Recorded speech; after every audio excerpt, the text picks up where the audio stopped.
Dim sum is one of the greatest things on earth, and I'd pay any price for it. But would you pay this? Well, how about this? I'd pay that.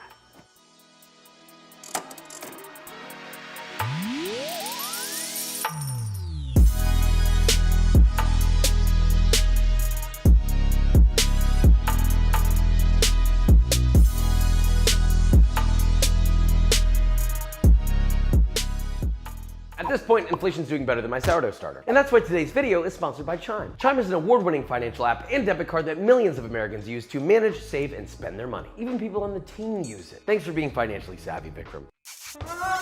Look, I know we're talking about food, but food can get expensive, and that's why Chime is helpful. It gives you the resources to make smart decisions that are important to your financial well-being. Plus, don't you like not being stressed literally like all the time? Chime offers fee-free overdraft on up to $200 in debit card purchases and cash withdrawals with SpotMe for eligible members. Members can also get their paychecks up to 2 days early with direct deposit. Best of all, applying for Chime is completely free. Learn more about Chime by visiting the link in the description. Now, back to the video.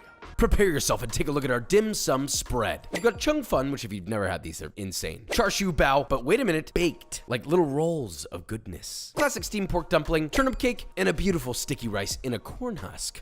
Keep it cheap. Look, let's start easy. Pork dumpling. We already have a recipe for the dough, link in the description for that, but hey, you could also just go buy wrappers already made. I'll pretend that I'm just not looking. Very simple, medium-sized bowl, add in 1 pound or 450 grams of ground pork, or ground chicken, whatever you want. Pork is better though, because fat. 2 thinly sliced green onions, 3 cloves of garlic finely chopped, optionally half a teaspoon or 3 grams of toasted sesame oil, and 1 tablespoon or 17 grams of soy sauce. Mix together till combined, and look, it's real simple. You get a dumpling wrapper, place a heaping teaspoon of meat in the center, wet the perimeter with water, close it like a taco, pinching it in the middle at the top, and pleat both sides 3 to 4 times. To cook, you put them in a steamer basket, set over a pot with a shallow amount of water in the bottom simmering, close the lid and steam for 8 to 10 minutes. Well, that's dumpling. You could add a little sesame oil on top, chili oil, whatever you want. Now I want to talk about these rice noodles, the chung fun. These are something special. They're tedious to make at first, but once you make 1 or 2, it's easy. First, we need to make the batter. Real easy. Medium-sized bowl, add just under a cup or 120 grams of rice flour, 2 tablespoons or 15 grams of cornstarch, and a 1/4 teaspoon or half a gram of fine sea salt. Whisk together till combined, and then finally, add a little over 2 cups or 500 milliliters of water, whisk together, and once combined, let that rest for 20 minutes. Now, while that's resting, we're gonna make our mushrooms. You're gonna need half a pound or 225 grams of mushrooms. Whoa, Josh, that's a trumpet mushroom? What is this, rich boy hours? Listen, there's a secret to getting nice mushrooms for a good price, and that is to go to a local Asian market and check the prices. You may very well get these mushrooms for borderline the same price as a regular old button mushroom. But if you can't find them for a good price, then you can go with whatever you can afford. Dice your mushrooms into 1/2-inch cubes, get a large stainless steel pan, heat over medium-high, add just enough oil to coat the pan, add in your mushrooms, and sear for 2 to 3 minutes, tossing occasionally until they're lightly brown, but still have a little bit of texture. Then add in 1 cup or 75 grams of rough chopped cabbage, toss till just wilted, then add a splash of soy sauce, just to taste, toss again, and that is your mushroom. Now here's the technique. You can do this with a number of things, but I really recommend doing it with an 1/8 sheet tray like this. You need to brush it with a thin veneer of vegetable oil. And then you're gonna pour just enough batter to create a microscopic layer that coats the entire thing. And here's how you steam it. Large wok, add a shallow amount of water into the wok. Then using a trivet, or you can use balls of foil, or if whatever you have just fits in there without touching the bottom, great. Bring the water up to a boil over medium-high. Reduce the heat to low so it's a nice light simmer. Add in your battered tray, cover with foil, and let it steam for 2 to 3 minutes or till just firmed up. Remove, let it cool completely. Then all you gotta do is add a little bit of your mushroom mix to 2/3 of it, then carefully roll it over itself over and over to create a nice doit rice roll. That's pretty much it. Look, you're gonna need some practice when you do it, but repeat with as many rice rolls as you want. You pop them onto a plate and top with anything, but ideally a little bit of chili oil, whatever you have on hand. That's the whole point here. Next one might have you scratching your head. Turnip cake? Ew, Josh, what the croissant is that? Listen, this blew my mind. I'm not gonna lie. First, you need 1 pound or 450 grams of daikon. It's a big boy. Peel that bad boy and grate over the coarse side of a cheese grater. Separately, you're gonna need 3 dried shiitake mushrooms. Pour boiling hot water over them, weigh them down with a ramekin, let them sit for 10 minutes till rehydrated, remove, wring out the water, and dice. Turnip cake can kind of be sort of an everything in the kitchen sink kind of thing, but you have to adhere to a few rules. First, get a wok ripping hot. Add in a couple tablespoons of vegetable oil to coat the bottom. Once that's hot, optionally add in a handful of rough chopped cured meat. Now, what does that mean? Any sort of cured meat that you have. It could even be pre-cooked meat, really. Let that sear till it gets a little bit of color. Then add 3 cloves of rough chopped garlic, 1 shallot thinly sliced or diced. Stir fry just until it begins to turn translucent. Then add in your daikon, stir and saute. Add a touch of white pepper to taste. And at this point, if you have any seasonings you want to add, you got mushroom powder, great. You want a little splash of soy sauce, great. You don't have any of that? Totally fine. Continue cooking till most of the liquid is evaporated, then toss in your mushrooms and turn the heat off. Now for the batter. Medium-sized bowl, add in 1 1/4 cup or 170 grams of rice flour, 1 tablespoon or 9 grams of cornstarch, 3/4 of a teaspoon or 3 grams of sugar, half a teaspoon or 1 gram of salt, whisk together till combined, then whisk in 1 cup or 240 milliliters of water. Once that's nice and smooth and homogeneous. Add in your turnip mixture, stir together, and you're nearly done. Get yourself a small bread pan, coat it generously with cooking spray, and you can do the exact same steamer setup in your wok that we did before. Fill with water, get it steaming, add in your filled bread pan, cover with foil, and let that steam for 25 to 30 minutes. Yes, you will need to replenish the steaming water if you don't, it'll run out, and then, oh my gosh, why is there smoke everywhere?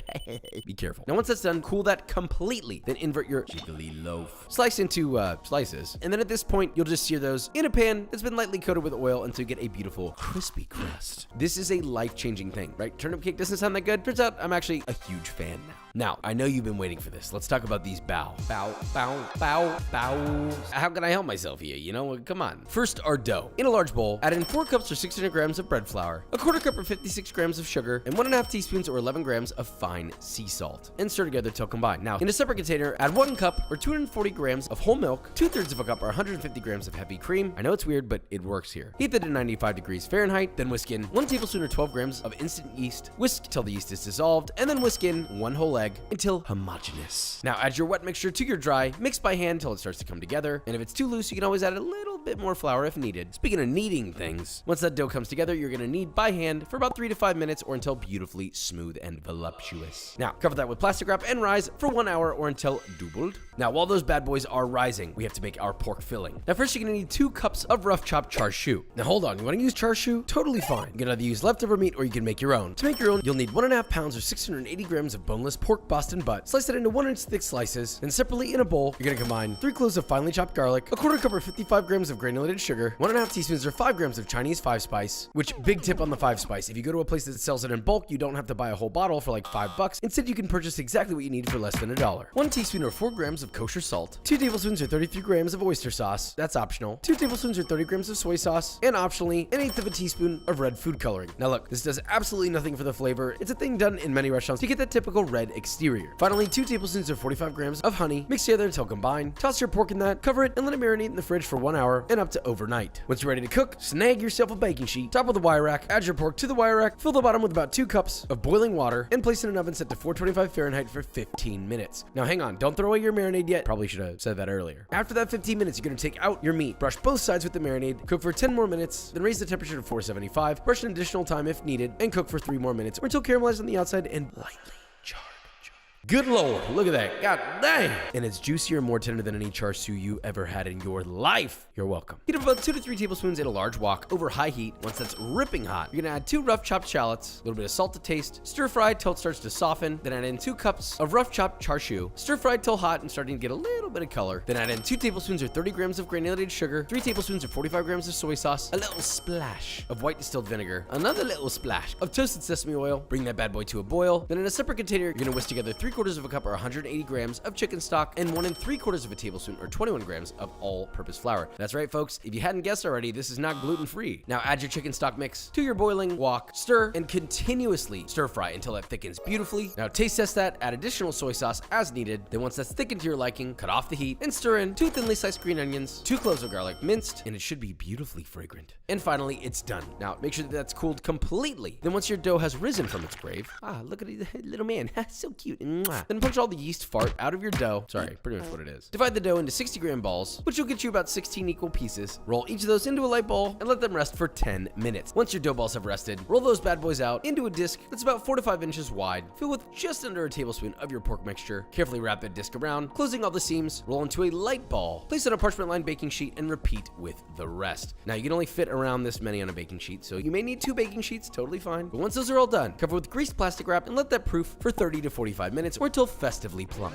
Now we're ready to bake. Brush those bad boys with egg wash consisting of 1 egg plus 1 tablespoon of water. Whisk together till homogeneous. Brush each and every little ball. And of course, optionally, if you want, you can totally add sesame seeds to the top of each. This does 2 things. A, it adds texture and flavor, but B, it also looks like a cute little burger bun that has a surprise inside. Now place that into an oven that's been set to 375 Fahrenheit and bake for 15 to 20 minutes. Remove, and then optionally, you can brush with a sugar syrup, which if you want to know how we made it, you're going to take 2 tablespoons or 28 grams of sugar, mix that with 2 tablespoons or 28 milliliters of water. Heat it in a small pot till dissolved, and well, that's it. You can use that to brush. But I mean, look at these things. You tear this open and the steam is erupting out of it. You can smell the char siu wafting through your air conditioning vents. I mean, this is a beautiful thing, let me tell you. I want you to listen very closely to me. I love you all, but if you've never had sticky rice at a dim sum cart, you're missing a major cornerstone of what it means to be alive. Now, typically they're wrapped in lotus leaf. That's not exactly butt cheaper friendly, but you know what is? A corn husk. I know, not traditional, but we gotta use something here, pal. So first you'll need about 6 to 7 corn husks. Soak them in hot water for 10 minutes. Then separately get yourself a steamer basket, line the bottom with parchment paper, then rassle yourself 1 1/4 cup or 275 grams of glutinous rice. You know the drill, folks. Wash your rice thoroughly, and then this time, you're gonna place your rice in a container, add just enough water to cover, and let that soak for 1 hour. Once it's done, drain it, place your soaked rice onto your parchment-lined bamboo steamer. Get yourself a medium-sized pot, fill it with about 2 inches of water, bring it to a boil, reduce the heat to medium-low, and place your bamboo steamer on top with its lid, and let that brother steam for 20 minutes. Now, while that's steaming, we're gonna make our sauce and our chicken. Small bowl. Add 2 teaspoons or 8 grams of sugar, 2 tablespoons or 36 grams of soy sauce, 1 tablespoon or 14 grams of white vinegar. Whisk that together, and then while constantly whisking, finish with 1.5 teaspoons or 5 grams of cornstarch. Once that's dissolved, cut 3 boneless and skinless chicken thighs into bite-sized pieces. Then in a wok or a large pan, heat just enough vegetable oil to coat the bottom over medium-high, and add your chicken and sear until you get some light browning, about 2 to 3 minutes. Now add all of your sauce. Now once your chicken's browned, and for the most part cooked through, don't worry, it doesn't have to be fully cooked, and I'll explain why in a second. Let that boil, and once it thickens, add additional salt to taste, turn the heat off, and add 2 cloves of finely chopped garlic, and toss until fragrant like the garlic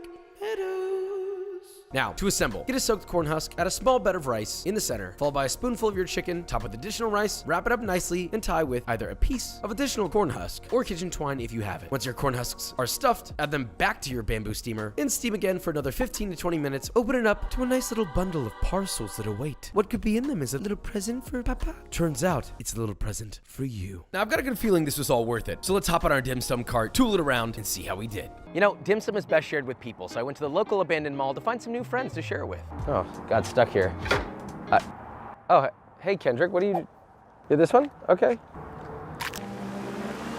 We've got a lot of different dim sum here, all right? Steamed dumpling, simple. Pretty sure it's haunted, and I'm extremely uncomfortable. But I'll tell you what, these dumplings ain't uncomfortable. Yeah, I don't taste like no butt cheaper to me. Salty, perfect, good chew on the dumpling dough. I want one of these baked bao. It looks like a little hamburger bun. Soft, perfect.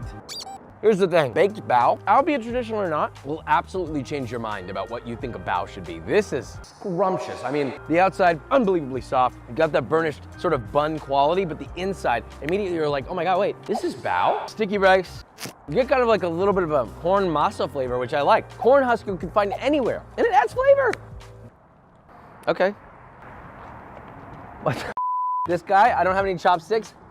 That might be my favorite. Chung fun. That hits different. The most tender, silky dumpling you've ever had, enrobing. Really whatever you put inside it. In this case, we have a sort of a vegetarian filling, but you could go with pork, you could go with beef. Pick the cheapest vegetable you got, make it taste good. Turnip cake, seared nicely. The turnip cake almost acts as a palate cleanser while simultaneously being this salty, sort of nice little concoction. In a way, I kind of feel like it completes this. But at the end of the day, this is a dim sum cart, and this isn't even the full portion. There's more in the kitchen. I can't think of a better meal. But in that process, be sure to take care of your financial health, and thankfully, Chime will be there for you when you need it most. And remember, get your paycheck, benefits, stimulus check up to 2 days earlier with direct deposit. Finally, put an end to the mess of sitting down, looking at your bank account and being like, I had ice cream, and they're overdrafting me? Not with Chime. Chime offers fee-free overdraft on up to $200 in debit card purchases, cash withdrawals with SpotMe for eligible members. So again, thank you to Chime for sponsoring today's video, but you wanna know what else is financially literate? B-roll.